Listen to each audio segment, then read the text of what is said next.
The NBA 82-game grind is done, and now the real fun begins. The NBA playoffs are here, and it's time for all the high-stakes drama, clutch moments, and jaw-dropping plays. I can't wait.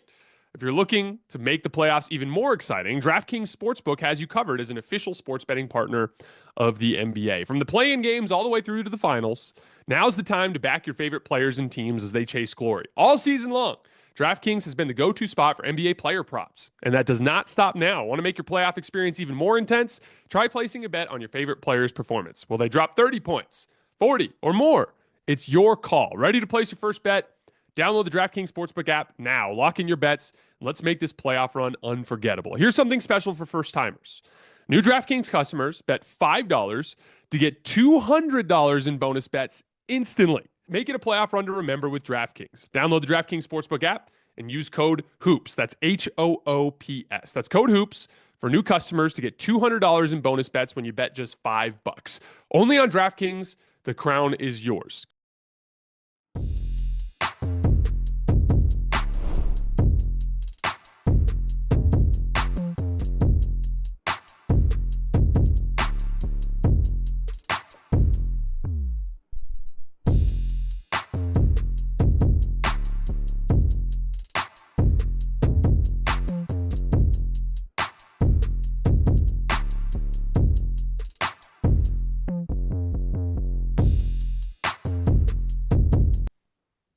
All right, welcome to Hoops Tonight here at The Volume. Happy Wednesday, everybody. Hope all of you guys are having a great week. Got a jam-packed show for you guys tonight. Off the top, the Oklahoma City Thunder in a must-win game delivered, I thought, one of their best two-way performances of the entire season. We're going to talk about some of the specific ways on both ends of the floor that Oklahoma City delivered the blowout victory in a must-win game. We'll talk a little bit about the specific ways that Denver kind of let go of the rope tonight and one of the things that they have to clean up heading into game 3.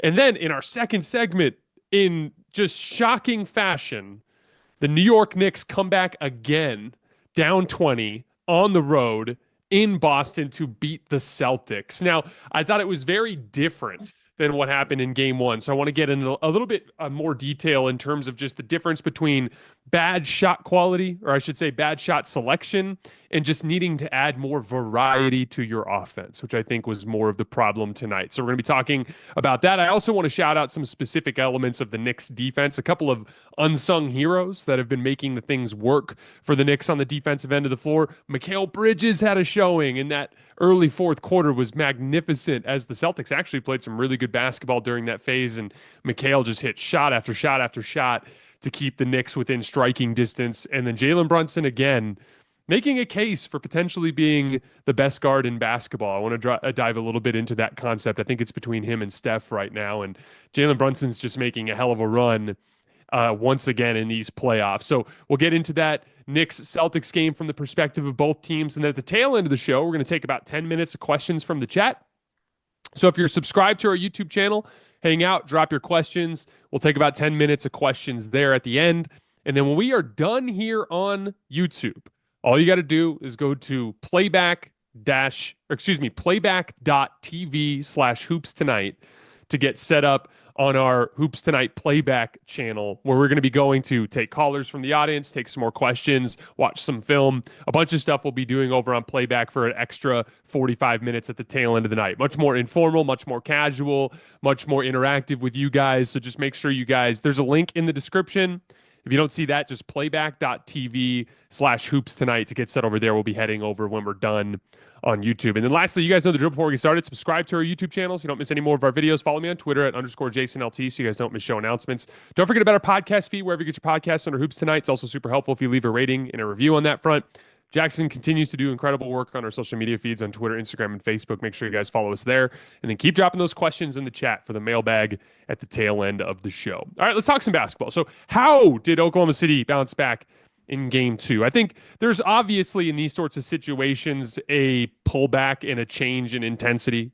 When a veteran team gets a important win on the road without home court advantage, there's naturally a little bit of a relaxation in game 2. And then I was talking with the guys before we started up, like I've said some things about OKC this year. I have my frustrations. Frustration's the wrong word. I had my concerns around them surrounding some of their ability to go ice cold on offense, some of their issues with perimeter size on defense, but I still firmly believe this is the second best team in basketball, and they are really fucking good on both ends of the floor. And so in a must-win game, I expected them to come out and throw an incredible punch. That is exactly what they did. But it can be too reductive to just be like, well, okay, OKC brought the effort, Denver didn't. They won game 2. I want to get into some of those specific dynamics. Ultimately, this is kind of a natural part of that playoff process. I similarly expect Minnesota to kind of beat up on Golden State tomorrow as a veteran team gets a home court advantage in game 1 in a very similar set of circumstances. But the only way you're going to flip the scoreboard is by changing basketball dynamics. So let's get into some of the specific basketball things that Oklahoma City did to turn this series back to 1-1 headed to Denver. So first of all, in the early part of the game, much better interior passing. As a team, they had 11 assists in the first quarter. They had 12 in the entire second half of game 1. A lot more, J-Dub in particular had a couple nice feeds to Hartenstein in different spacing spots on the floor. He also was just taking quicker reads that were available. Throughout the game, I thought J-Dub just was much crisper with his decision-making in the middle of the floor. As a team, they looked a lot more like they did in the Memphis series, moving the ball through the middle of the floor. They were also doing a ton of scoring in transition off of their defense, which we'll talk about here in a few minutes. I thought they were doing a couple of specific, interesting things on the defensive end of the floor. And then in the second quarter run, I want to stay focused on J-Dub here for a minute because, again, J-Dub's young and he doesn't have a ton of experience and he's going to be inconsistent because of that, right? And I thought game 1 was, an example of that type of inconsistency, but J-Dub is really, really good. And one of the things that he was struggling with in game 1 was getting into the middle of the floor in precarious situations where he didn't really have much of a downhill advantage, and he was taking some bad shots in there. I thought J-Dub was fantastic to lead that second quarter unit in the early second quarter. And again, that was the group that really blew the lead out into that 30-point range. It started with the semi-transition drives. Christian Braun looked like he was caught dead to rights on his heels multiple times in that stretch because J-Dub was just getting the ball in bounds and bringing the ball up the floor with pace and just hitting those semi-transition moves. So he'll get up the floor, get into a high hesitation, he's still cruising at the same speed he was running past half court with, sit in that high hesitation and either just boom, crossover or push dribble to the right, just making really simple, aggressive downhill moves. He had a drive on Christian Braun again, I think it was off of a made basket too, if I remember correctly. But it wasn't like any sort of crazy turnover or anything. It was like a normal live ball transition situation. And Christian Braun didn't pick him up until he was at the charge circle. And he ended up just kind of having to wrap a J-Dub up and send him to the foul line. J-Dub's rim pressure in that early second quarter shift was amazing. In general, I thought Shai and J-Dub just made a concerted effort to apply excellent dribble penetration at the point of attack. That combined with the way that they were moving the ball better, they were just getting fantastic shots. They found an action that they could spam in that early second quarter run. The Nuggets started with DeAndre Jordan on Cason Wallace, and so they just started running ghost screens. And then when Adelman takes DeAndre Jordan out of the action, they end up putting Jamal Murray on him. Same exact sort of thing. They just were spamming, again, J-Dub coming off of a screen from Cason Wallace, Cason slipping out of it to the three-point line, him just pitching that lefty over the top pass, 2 on the ball, easy slip, wide open 3 at the top of the key. He hit 2 of those there. He had Cason had one of those impressive transition sequences. He had a nasty kind of up and under, super explosive looking right-handed layup on the right side of the rim. And that group ended up blowing the lead up to 29. And just in general, I thought it was an extremely impressive offensive game from OKC. That first half was insane. And again, like I mentioned at the top, I've been critical of OKC and their propensity to go into these extended offensive droughts this year. They had kind of a brief version of one in game 2 in crunch time. In the couple of minutes of clutch basketball that they played, I think they had a 66 offensive rating in game 1. That's how they ended up losing the game. Couple of bad half-court possessions. But this was the 3rd best offense in the NBA this year, and they are certainly capable of explosions like the one they had tonight. Hell, I was on the wrong end of one as a Lakers fan, one of these 80-point halves back in early April in the second one of the games against OKC where they came out and threw a very similar type of offensive punch where it's just unbelievable transition pushes, rim pressure, crisp passing, shot making all over the floor. Dudes just hitting every single open three, whether it's Jalen Williams coming off the bench. I thought Jalen played an amazing shift in that first half, just came in and just started kicking Jokic's ass with physicality, hitting those spot up threes. I thought Jay Will was amazing. But 87 points in the first half for Oklahoma City. Beautiful half-court basketball and beautiful transition basketball. All their units functioned well, even though it was in different ways based on the personnel that was on the floor. The shot making was absurd. Just a magical half of basketball from OKC in a must-win situation. But I want to talk about the defensive end for a minute. More good ball pressure from Dort throughout the game, and that was consistent through game 1 too, but a lot of really good ball pressure that forced Denver into a lot of late clock situations just because it took them a long time to get into their offense. And then the big thing that was triggering a lot of their transition sequences, they really kicked Jokic's ass in this game in all of the areas where he likes to catch the ball. And we'll talk about Jokic here in a minute because some of this is on him as well. But every single high post entry, they were jumping it and getting, like, basically just not even making, because Jokic wasn't making contact on his seals. He was just kind of standing at the high post and calling for the ball. And those Thunder players were just shooting the gap with their speed and just taking the ball away from him. They were doing it all over the floor, on his post-ups, extra efforts, digging down at the ball. Every single time he caught the ball in the pocket, there's like 3 Thunder arms in there grabbing at the ball, jumping those high post passing lanes, getting out in transition consistently. They forced 21 more turnovers tonight and scored 34 points off of those turnovers. So they actually extended their advantage in points off of turnovers over what they had in game 1. It was a 20-point advantage in that specific margin for Denver. And then the last thing I wanted to shout out on the defensive end of the floor, just all the extra efforts that they were making at the rim. The numbers will take a little while to update, so we'll have to get into them on playback later tonight. But I bet you when we pull the rim finishing numbers from Denver in this game, I bet you they shot below 40% at the rim or within 5 feet of the rim.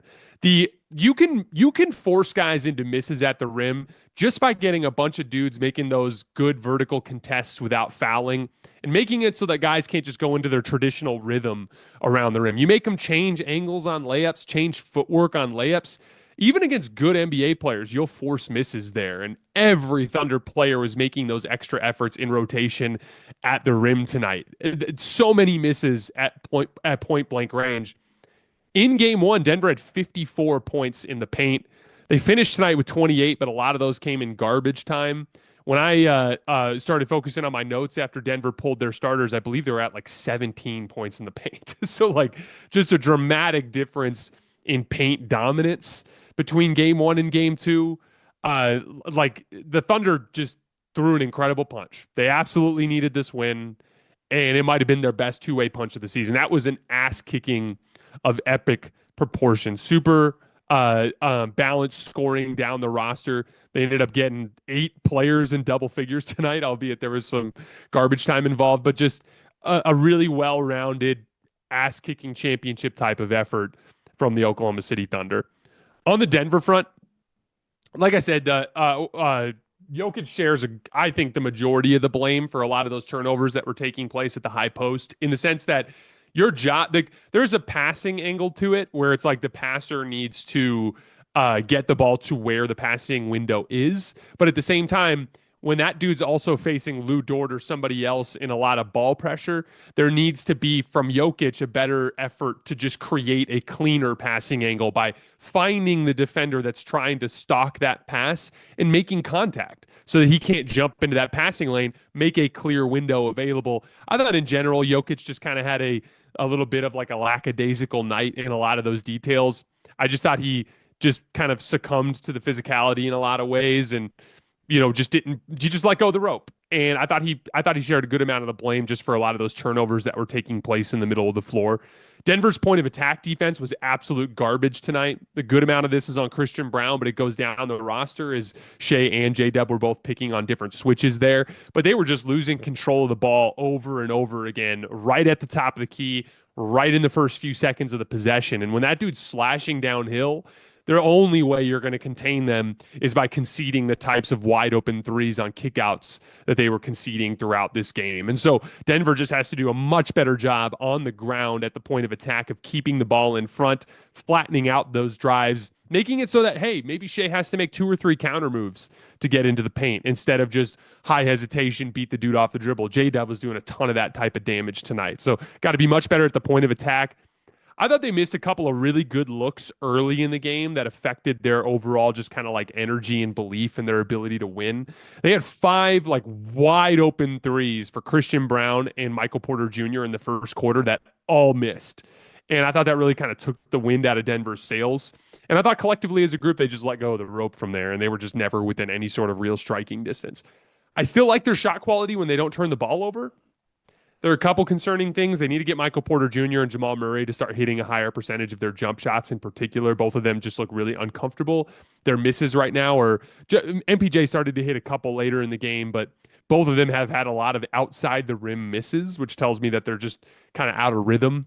Those guys need to get going in Denver for Denver to have a good chance to win this series. So through 2 games and through rewatching one of them, I rewatched game 1. I obviously haven't rewatched game 2 yet, but I'm still sticking with OKC to win the series by a very slim margin. But I think it's much, much closer to a coin flip than what I saw before the series, which was I didn't have OKC as substantial as a favorite as Vegas did. I thought it was going to be a long series. I ended up picking Oklahoma City in 7, if I remember correctly. But this is a series now that I view much closer to a coin flip. I think Oklahoma City deserves to still be the favorite. I would pick them to win the series at this point, but I would not even be the slightest bit surprised if Denver ended up closing this thing out in 6 games, for instance, like winning 3 and 4, losing game 5 and winning game 6. We'll see how it goes. I think the clear advantage for Oklahoma City that is shown through the first 2 games is their dribble penetration. Like even in game 1, like they were able to contain the ball through double teams and just kind of baiting Shai and J-Dub into some poor decisions and packing the paint. They were able to slow down dribble penetration a little bit today with some zone. I'll be curious to see how the numbers look with that when the data actually updates. But that's their advantage. In the same way that Denver has this huge advantage in the form of size, which manifests with Jokic as this indomitable shot creation force, and then just their ability to get a ton of offensive rebounds. For Oklahoma City, it's just their speed. It's their dribble penetration and what they can do in transition. Even though Denver has a win in this series, both of these games, they got sliced and diced in those like points off of turnovers, fast break opportunities off of bad misses and bad turnovers. And so Oklahoma City has their advantages in this series, and they're younger and they're more athletic and they're going to stay fresher over the course of the series. I think that's what keeps me from bailing on my pick to start the series, but I feel much more confident in Denver's ability to win the series now after 2 games than I did before the series started. All right, let's go on to Boston, New York. What an insane game this was. There's so much interesting stuff to get into with Boston, but I want to kind of set that to aside for a minute, because as poorly as Boston is playing, New York is also playing incredibly well. And there are a bunch of specific things that need to get shouted out. I want to start on offense, and then we'll work to the defensive end of the floor. On offense, once again, when they go down 20, they've been Pacers-esque with their willingness to just keep pushing the ball in transition, playing with pace, not letting go of the rope, and just knowing that they have such a high-powered offense that in any little short 5-minute span of time, they can score a bunch of points and make something a game. Like it was OG Anunoby in game 1 that hit a couple of big threes right after they went up 20 that cut the lead down to 14. Tonight it was Josh Hart. Jayson Tatum was straight up ignoring Josh Hart, helping off of him. Jalen Brunson was just kind of probing in the paint and made a couple of easy kick-out passes to Josh Hart on basically concession threes from the Celtics defense. He knocked them both down. In that early fourth quarter stretch, Mikal Bridges was amazing. And remember, he was so good defensively in game 1, but really didn't get going offensively in that game. He got his jump shot going in that early fourth quarter stretch. I think he hit like 5 or 6 jump shots. A couple of them were his classic kind of movement threes, but several of them were really tough mid-range jump shots off the bounce. He had a nasty reverse layup with his left hand out of a ball screen against Drew Holiday. Mikal Bridges' fourth quarter scoring was key in a big way because the Knicks were playing well on offense in that stretch. That was a stretch where Peyton Pritchard got a couple of wide open threes that he hit. I think Porzingis got an and one in that stretch. Al Horford got a bucket right at the rim. Like that was this phase of the game when the Celtics offense was actually playing pretty well and continued to kind of stiff arm the Knicks. But Mikal Bridges just kept scoring. And then he hit this three, I believe off of the right wing that cut the lead to 7 right around the middle of the fourth quarter. And then Brunson came in, and Brunson just completely took over the game from there. And once again, late in the game, he gets a big three off of an offensive rebound from Josh Hart. He finds a matchup that he likes in drawing 2 on the ball with Horford that ends up setting up Josh Hart with a layup that he missed, but he occupied the rim protector, so Karl Anthony Towns was able to get an offensive rebound put back for an and one. And then late in the game, just continually every single game in this postseason, when the Knicks need him to generate offense late, like he's literally coming through every single time. Like, I don't think people realize how crazy this is. Crunch time basketball is extremely hard. The refs swallow the whistle. All of the defenders are playing at a higher level of intensity. Jrue Holiday, once again, like just refusing to give up switches, fighting through screens, where like there were several possessions late where Jalen Brunson had to create a shot against Jrue Holiday. Like he, regardless of this incredible difficulty of these situations, he's literally coming through every single game. This is crazy, guys. This is one of the most reliably great clutch performers I've ever watched. And, you know, again, those Jrue ISOs, like Jrue Holiday has consistently throughout the season done a phenomenal job one-on-one against Jalen Brunson. He's the one guy on the Celtics that he really struggles to get separation from. And twice down the stretch, there were like 3 possessions where he attacked him directly. And on 2 of those possessions, he managed to score a nasty one-leg fadeaway, got his shoulder into Jrue, and then just leaned back on a one-leg fadeaway around the right elbow. And then he drew a foul on that final possession, the one that got the lead. He knew Jrue was going to be aggressive. He knew Jrue was going to be physical, and he just trusted his handle. He trusted his counter move. He spun off of Jrue. Jrue got out of position. Jrue had no choice but to start hacking him, and he drew a foul there to get to the line. So again, 4 points out of those late ISOs against Jrue Holiday. That's really high level production in those situations. He got a transition right-handed layup on Al Horford, just being opportunistic about an advantage that presented itself in transition, just kind of shot the gap, got around Horford, got to that right-handed layup. I just can't say enough about Jalen Brunson and the job that he's done in the clutch for this team. But I want to hold off about the conversation about him and where he stands among the guards right now, because he was incredible on defense in this game again. But I want to talk about the Knicks defense in the big picture. We talked a lot about OG Anunoby and Mikal Bridges after game 1. And those guys were amazing again tonight. Like OG forced Tatum into a really tough left shoulder fade on a clutch possession late, kind of a late clock situation where Tatum had no choice but to attack him, defended him extremely well. Mikal Bridges had that late peel off of Jaylen Brown where he got the deflection off of Tatum on the final possession that forced the turnover. They both had big like kind of help defense sequences in the fourth quarter out of the post. Like Mikal Bridges scrammed Deuce McBride out of a post mismatch. Porzingis slipped. He had McBride. He scrammed him out of it and actually forced Porzingis to give up the ball, and they ended up forcing a miss. OG Anunoby had that big baseline double team on a post up late in the game. Those guys were amazing. They do so much to clean up messes for this Knicks defense. But I want to shout out 2 other guys tonight: Mitchell Robinson and Jalen Brunson.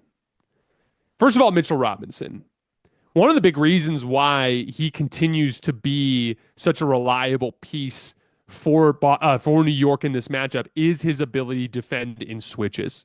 Plus 19 tonight in 22 minutes. I'm pulling up the plus minus from game 1 because I wanted to see.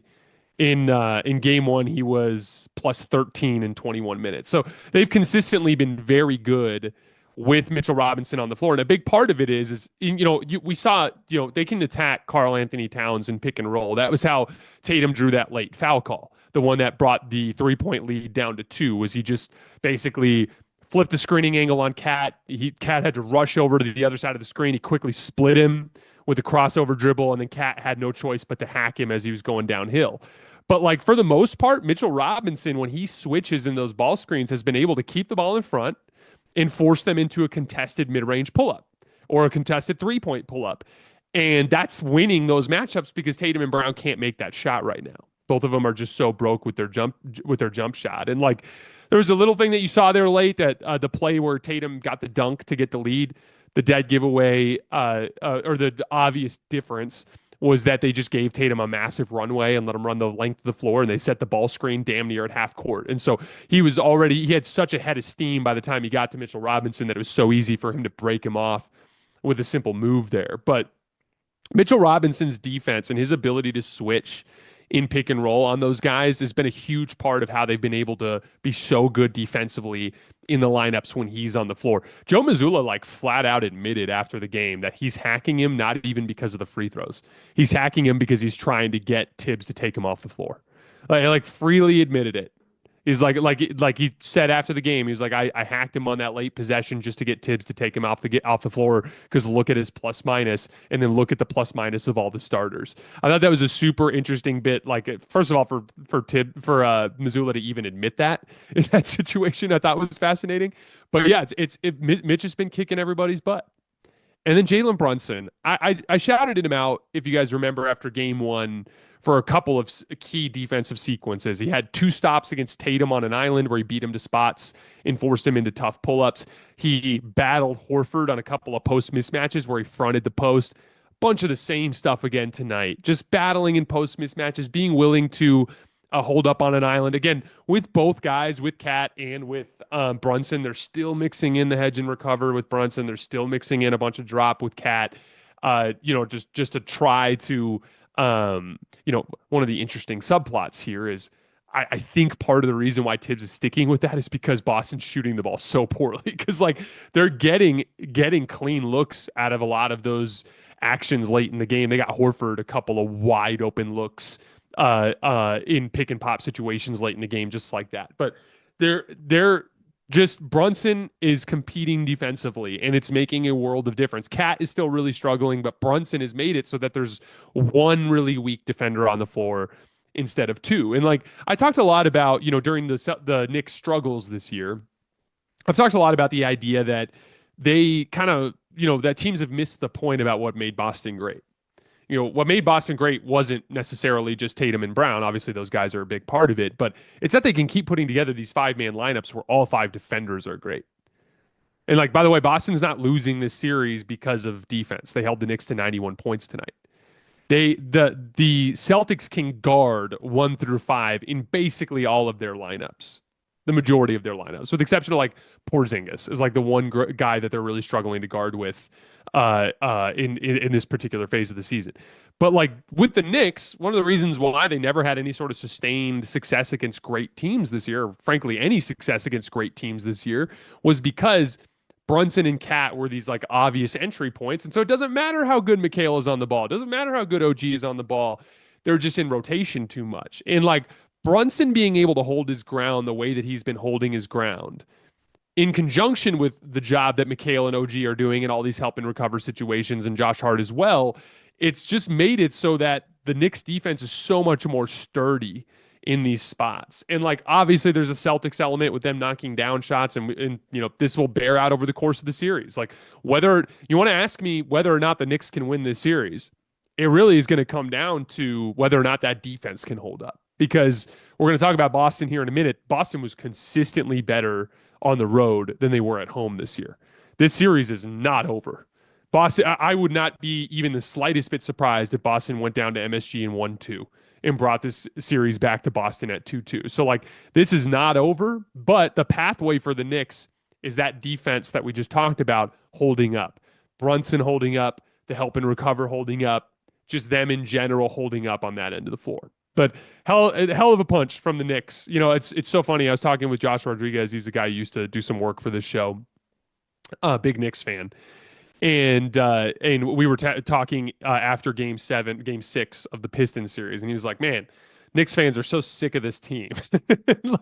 Because they just didn't have the same like competitive juice that they did in last year's team. And like Cat's joking after the series, like we just like to do things the hard way, and it's like, well, you guys kind of don't do the work for large stretches of games and make things really difficult on yourself. But for whatever reason, it's like all come to fruition here in the first 2 games of the series, and all of a sudden, this looks like a Knicks team that has a decent chance to win the title. Like they're a legitimate threat. in a way that I did not see them as a legitimate threat at all coming into this postseason run. So shout out to the Knicks for discovering a sturdy defensive identity. And then there's the second piece of it, which is Jalen Brunson. And again, like this is a conversation for the summer. And I would lean Steph still at this point because I just am such a believer in late round playoff success. But Jalen Brunson, especially with Steph starting to age out, Jalen Brunson is making a strong case to be the best small guard in the league with the way that he's been playing as of late. For him to be as sturdy defensively as he has been, and then to just routinely be arguably the very best closer in all of basketball, to the point where the Knicks did the job of getting them into two close games against the Celtics late, and twice Jalen Brunson stared down Jayson Tatum and was just flat out better than him.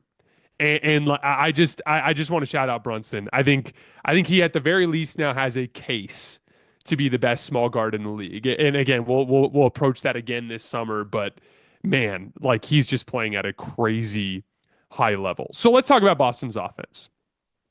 Couple of things. First of all, the hilarious thing was that after OG's offensive foul, when he dunked all over, who was it that got in front of him? Was it Derek White? I think it was Derek White. Dunks all over Derek White. Derek White gets the charge call, and the Celtics immediately go on a run and blow the lead up to 20. What's hilarious is after the charge, they got 5 buckets right at the rim in that run to get it up to 20. Derek White went right through Brunson to the rim. Tatum had this angry looking post up of Mikal Bridges where he just backed him down and got right to the front of the rim. Derek White had another driving layup and pick and roll. Then Tatum and White both set up Cornette and Porzingis for buckets right at the front of the rim. They got that lead up to 20, getting stuff right at the rim. And we're going to talk about that in a little bit as it pertains to the versatility element. But honestly, guys, like when I watched the second half of game 1, I was like, I called it CTE basketball as a joke, but like it was just an enormous amount of poor process and terrible shot selection. I didn't feel that way at all watching the second half of this game. I thought their process was generally good, and I thought they mostly got great shots. Yes, there were some bad ones mixed in there.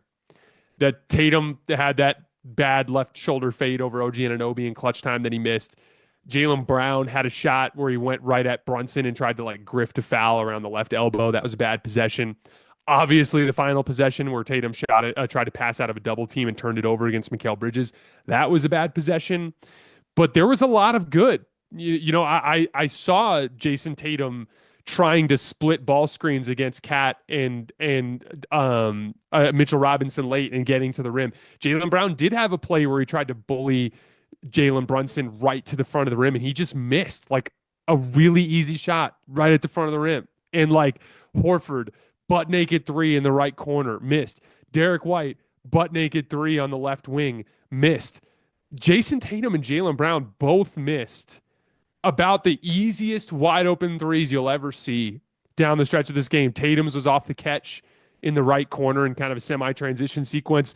Jaylen Brown missed one at the top of the key out of a ball screen where there was nobody up at the level and the screen wiped out the defense. I mean, he's standing unguarded. And so it was very different from game 1 in the sense that like, the Celtics the Celtics took 63s in game 1, but they were bad threes. I've seen the Celtics take 50, 55 threes in a game and have them mostly be good threes. It has nothing to do with the volume of threes for me. It has to do with where they get them. But there is a reality to the fact that if your offense is primarily designed to generate threes, and the propensity of the team is to hunt those threes, even if they're good threes, every three has a certain degree of variance to it. To take it a step further, shooting in general is kind of a mindfuck. The best shooters in the world don't make half their threes. Meaning, like, if you take a 3, you're probably going to miss. And so as they start to stack up on you, often it can get in your head. You start to tweak your release. Like, guys, Jayson Tatum's jump shot has not just been off, it's been way off over the course of this series. He's clearly in his head about it because that's what happens when shots start to miss, it can spiral on you. There's been a lot of like analytical attempts over the years to try to explain shooting variance, and I've seen pieces that try to say that there's no such thing as the hot hand. I don't have any idea of how to explain it to you guys other than to say that if you've played, you know that it's a real thing. And it could just as easily flip. They could go into game 3 and suddenly Tatum, Brown, and White could go, 12 for 20 from 3, and they could blow out the Knicks and, send this to a game 4 at 2-1. But there is variance. It's an inherent part of shooting, and it tends to be streaky. It tends to be, as a team, you'll go cold, and as a team, you'll go hot. There is a momentum behind that sort of thing. Now, this is where the variety comes into the picture. The closer you can get to the basket with pet action, meaning like, let's say that Jayson Tatum just made a concerted effort to post up legitimately like 6, 7, 8, 9 times a game. If he made that effort, that makes it so that there's a huge chunk of the way that he can generate offense that generates shots that are closer to the rim. The closer you get to the rim, the less variance there is. Tatum is absolutely big and strong enough to be a guy that can bump a defender off and take a left shoulder hook. There's nothing that says that he can't take that type of shot. Tatum also, with his jump shot, will have less variance on short little 10-foot turnarounds than he will on 17-foot turnarounds or on three-point shots. As a team, this offense is entirely geared around the ability to generate three-point shots. This is where I got to go to the stars. And guys, like Jayson Tatum had the best season of his career. And this was the first season where I said that I thought that he was a legitimate top-tier superstar in this league. He combined the versatility that he had really built out over the previous years as a big, strong athlete that could do everything as a rebounder and as a defender. He combined that with a dramatically improved overall just like floor presence as a playmaker and as just like a half-court kind of flow of the game guy. And then he took a leap as a shot maker to the extent to where he looked fantastic in the first round. But as I've consistently said, like when Tatum can't make his jump shot, he is no longer a top-tier superstar in this league. And the reason is because he doesn't have an elite first step that can consistently beat people off the dribble, good defenders. And he doesn't have any sort of legitimate, reliable, close-range game. And so, if his jump shot isn't there, if he can't rely on that piece of his offense, he dramatically dips overall as an offensive talent. And suddenly this Celtics team, and again, like, remember last year when Tatum was faltering, Jalen Brown was playing the best basketball of his career. The problem is Jalen Brown is also in just as big of a shooting slump. And so it's really tricky because the two guys that are primarily responsible for generating shots for this offense are two guys that rely on consistently getting to the rim and knocking down pull-up jump shots. And neither of them can get to the rim right now, and neither of them can make their jump shot. And so all of a sudden you have a Celtics offense that even though they're surrounded by all of this play finishing talent, they are unable to generate something that doesn't have a great deal of variance involved, which is that three-point shot attack. When we look at the top players in the league, when you look at like Nikola Jokic, for instance, his game is impervious to variance because he shoots like 65% on shots that are within 10 feet of the basket that are not layups. Shai Gilgeous-Alexander is going to get into the mid-range and he's over 50% from there. He's much less susceptible to variance there. These guys at the top of the league, they have a reliable element to their game that at this point in Tatum's career, he hasn't really developed. And so as a result, it's like Tatum's making jump shots, he's the third best player in the league. Tatum's not making jump shots, he's like the 8th or 9th best player in the league. And like, you want to know why the Celtics are down 2-0? It's because their best player is like completely decomposing in these games. Now, again, the series is not over. I would not be the slightest bit surprised if Boston went down in one game 3, 4, 5, and 6. But it's going to turn on Jayson Tatum. If Tatum goes down there and gets back to that top-tier superstar level, the Celtics will win. If he goes down there and drops another 5 for 17, then they're not going to win the series.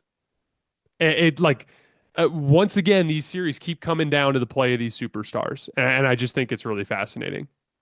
All right, let's bring Jackson on. Let's take about 10 minutes of questions, and then we'll head over to playback.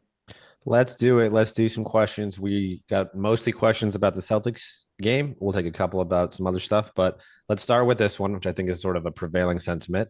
Is this the quote unquote same old Celtics from 2023 and sort of years past before they had gotten over the hump and won the championship? So, game one felt like same old Celtics to me, where they just took a lot of really bad shots. I thought this game was mostly specifically about Tatum. Like I saw a Celtics fan talking about it on Twitter. I can't even remember who it was. But someone was saying something along the lines of Tatum's in like the complete upside down right now, and you can tell all of the other players like don't know what to do about it. Like you can tell all the other players are like, one of us should probably take control, but like who's going to be the guy that goes like, hey Tatum, give me the ball? You know what I mean? And like that's that like I thought this game in particular came down to the fact that like the Celtics stars are just legitimately unable to make shots right now. Game one felt much more like years past where it's like, why do these guys keep taking these really stupid shots? But I didn't really have a problem with their shot selection in the second half of this game. What did you feel? You're a Celtics fan, Jackson. What did you feel about the shot selection late in this game? I thought the shot selection and the process was mostly fine this game. I agree with you in that sense. The thing that I think you can point to if you were trying to say that this is a quote unquote same old Celtics is I think the same old Celtics did two things poorly. They settled for way too many threes, much like game one. And then also they were making a lot of the right plays and they were just or like making a lot of the right plays from a process standpoint, but not finishing those right plays. And that's the version that you saw tonight. It's game one, it felt like they were playing stupid. They were just playing so dumb. And this game, it's like it almost felt a little bit worse. It felt much more like a mental meltdown for me than game one. Because game one, they played so dumb. I have no problem saying they played idiotic offensive basketball in game one, right? Tonight, it's like they're in their head because they're missing a lot of shots. You're seeing Jayson Tatum brick butt naked threes from the corner. Jaylen Brown is missing wide open threes. Al Horford is 1 for 10 from three this series. They are just bricking shots, missing them badly in a way where you're like, man, are they thinking about it? Are they? And that's why I feel like it's a little bit worse than game one, because you see the game one result. Process wise, you've solved the problems from the game one.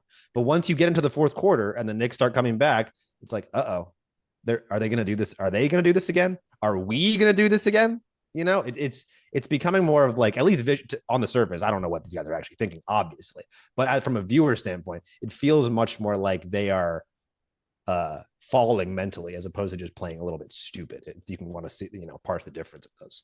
I think you're absolutely right about that. I think this is like they are entering into the yips. And it's going to be a question of whether or not they can get that right. They generated 14 unguarded catch and shoot jump shots in this game, made 3 of them. 3 of them. Like that's brutal. But that's the thing. Like, guys, that was not what happened in game one. In game one, they actually shot well on their open shots in the second half. Tonight, totally different. Second half, 7 unguarded jump shots, catch and shoot, 0.43 points per attempt. So like they're just completely out of whack with their jump shooting. But this is the thing, like, this is the advantage of having a player that can consistently generate quality twos close to the rim. When you have that type of player, it gives you a certain floor offensively to where, like, even when you're missing your threes, you're still getting a handful of layups during that stretch or easier shots during that stretch that kind of raise your floor. Like, even like with Steph Curry, because like Steph Curry's always had a great deal of variance in his game. I mean, the first half of the Rockets game is Rockets game 7 is a good example, right? But with Steph, because he inverts the spacing by bringing multiple defenders to the perimeter constantly, he will generate easy twos for his teammates over the course of the game, where like you're seeing Steph like have a night where he shoots poorly, but the offense still functions at a really high level. And so Steph is like the one guy that I can think of in my life that is like a jump shooter primarily, that is like there's variance in his game, but there's still a pretty high floor in those situations. And ultimately, Jaylen Brown and Jayson Tatum are incapable of generating quality twos on a consistent basis close to the basket, which makes them very dependent on tough jump shot making. And that's been an issue for them consistently in this series. Yeah, and I think it's where you see the biggest difference between those two players and Jalen Brunson, right? And it's Yep. it's a thing that I am no problem admitting that I am generally pro analytics, and that's why I'm a fan of the Celtics and Missoula ball as an overall concept. But the thing that I think most people miss about analytics and the 3-point and take away the no more mid range shooting is three-point shooting, high volume is better from a macro long-term perspective. You are going points per shot. The more shots you get at a high points per shot, better for your offense. Undeniable. It's just math. But at the end of a game, when there's only so many shots left to come in the game, it's not about the best expected value of the shot. It's, are you going to score at all on the shot? Yep. Right. Which is why it doesn't become a 1.14 game anymore. It becomes a 2 or a 0 or a 3 or a 0. So it's not about expected value. It's about, is it going to go in? Which is why you want a closer or a mid-range shot or in the paint, a paint touch, which is what Jalen Brunson is doing at a dramatically higher level than Tatum and Jalen Brown. Yeah, Jalen Brunson can beat elite defenders off the dribble consistently. Yeah. Like that's an important detail. Like he solved Dennis Schroeder over the course of that series. Like he was able to get close range twos or to the foul line against Drew multiple times late. Him hitting the gap against Horford. That's not to say that Tatum can't do it. Tatum can, but Tatum needs like some circumstances like, oh, we got to give him a massive runway and set the screen at half court. You know, like that sort of thing for him to beat a Mitchell Robinson off the dribble. Whereas like, yeah, like if he gets a favorable matchup, he can beat that guy off the dribble. But like that's the thing. Like the Celtics did that stuff well tonight. They did the hunting the right matchups, building the advantages, generating the quality shots. My thing is like sometimes you got to stare down the best defender that's guarding you and be able to generate a quality too. Like that's the difference that like prevents Tatum from being like a consistent guy that produces at that top tier superstar level. 100%. Sort of big picture here. The Knicks now on DraftKings are minus 120 to win the series. The Celtics are plus 100. So Knicks slightly favored over a pick'em, up 2-0 in the series going home. Where do you land on the series at large, on that price, on the Knicks, potential to actually win the series? I think that's perfect. That's exactly how I'd put it. I think the Knicks deserve to be slight favorites at this point. I think if you're a Knicks fan and you think this series is over, you're an idiot.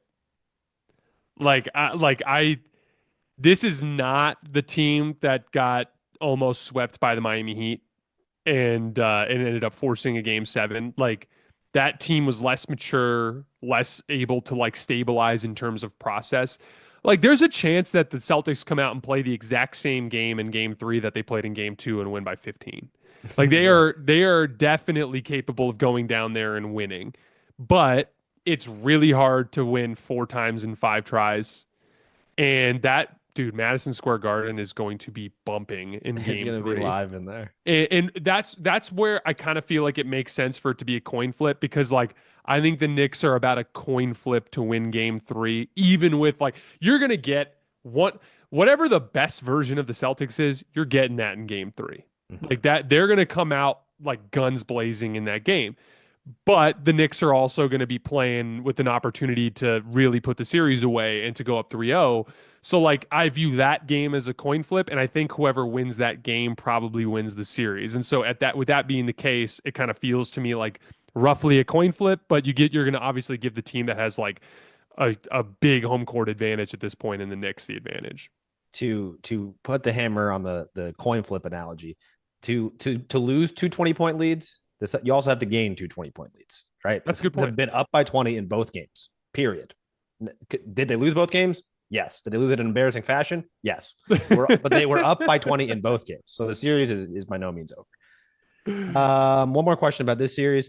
I guess it's sort of about this series. Who is more clutch, Jalen Brunson or Tyrese Halliburton? I'm gonna go Brunson just because Brunson it feels like a career long thing for him. Mm-hmm. Halliburton's on one hell of a clutch run, and if you ask me who the most clutch player this season is, I'd probably go with Halliburton because I mean he's literally hit 2 game-ending jump or shots in this playoff run. But like Brunson, this has been a multi-year sequence where he's like this, so I would give the slight edge to Brunson at this point. Great question though. For sure. We got a few questions on the refereeing. One, a specific question, which is, do you have a take on the officiating in the Denver game tonight? Because a lot of Nuggets fans are in the chat screaming about Scott Foster letting the Thunder maul Nikola Jokic. So first question is sort of a more specific view about the officiating tonight, and then sort of big picture. Do you like the physicality that the refs are allowing in the playoffs so far? Is there, how would you, I know consistency is important, but how is your feeling about the officiating sort of at large? So first of all, and I just fair warning for Nuggets fans, I am the worst person to ask this question to because I will never blame the refs ever for a game, ever. So that's the first little bit of context. But I am a generally of the belief that the team that plays with more force gets the better whistle. And I thought Oklahoma City came out and kicked your ass tonight. And I thought it also manifested in a lot of these like whistle situations where Oklahoma City was on the right side of it. That I generally feel that way. Like there's so many examples where like you'll see a team win a game and then the other team will win the next game by bringing the requisite effort. And in that game, they'll get a better whistle. And everyone will think it's like the league office stepping in and being like, we need to tie this series. And it's like, no, what's happening is the team that's desperate, that absolutely has to win this game. Like, this is not like Boston, New York. Like, Boston could afford to lose tonight and still, they've been better on the road all season. Like, Boston has lost so many games at the TD Garden, it's not even funny this year. I think they have like, I think this is like their 14th loss at Something home like this that, year. yeah. It's something crazy like that. They have been a very good road team all year. They've looked much more like last year's team on the road than they did at home this year. And so Denver OKC, it's very different. You drop that game tonight, like and send Denver home, like you're not winning two in Denver. You might get lucky to get one there. Like the series could be over if you lose tonight. So like Oklahoma City brought the requisite effort. They're an awesome team. They physically kicked your ass. Guys, I'm watching Jokic not even seal at the high post. Like, I'm not going to blame the refs when Jokic, I thought, played just a poor game by his standards. And, like, guys, that's the thing. I, like, in order for me to feel like it means something, for me to say that game one was one of the greatest playoff performances that I've ever watched, we also have to be willing to look and be like, he sucked tonight. If we don't do that, then it means nothing when we say he was awesome. And it also means nothing when we say somebody sucks. We have to be honest about the way that these guys played. Jokic was awesome in game one. His team won. Jokic was not good tonight. And it was a big part of why they lost. And by the way, he's not the only one. Michael Porter Jr. was awful again tonight. Their point of attack defense was awful all night long. Christian Brown had a bad night. A lot of guys down the roster were bad, but obviously Jokic is a guy I hold to a very high standard. I think he's the best player in the world and one of the best players in NBA history, and I don't think he did his job tonight. Let's do one more question and then we will go over to playback. This is not about any games from tonight, but do you feel that Jimmy Butler still has it in him to be playoff Jimmy, but as a lead scorer, as a we need you to lead us to a win tonight type, or is he sort of past that phase a little bit? We're gonna find out. That's for sure. This is a really tough matchup Yeah. in terms of just the types of defenders that he's going to consistently go against. I also think that Jimmy's going to need to provide a certain amount of scoring over the course of these games, but I think it's still the ball and player movement of Golden State putting Minnesota in the blender that is their best pathway to succeed. Minnesota, if you play into the matchup attacking trap with them, that's right up their alley. Trust me, I just went through that as a Laker fan. Like as much as I like Jimmy, Luka's better, and Luka was having a hard time finding advantages from to attack one-on-one. This is not a one-on-one type of attack kind of series. Your advantage is yes, Jimmy looks to be aggressive. Yes, every time there's 4 seconds on the shot clock, you want to throw him the ball and he needs to go try to create something off the dribble. But this is a series you're going to win defense to transition and by putting Minnesota in the blender in the half court. Yep, I'm with you. All right, guys. playback.tv/hoops tonight. The link is in the description. Head over there right now. We're going to be starting up there in just a couple of minutes. We'll take some callers. We'll take some questions from the chat. We'll hang out and just watch some film, talk some basketball in an informal setting for about 45 minutes. We'll see you guys over there in just a minute. Thanks as always for supporting the show. We'll see you guys in just a couple of minutes.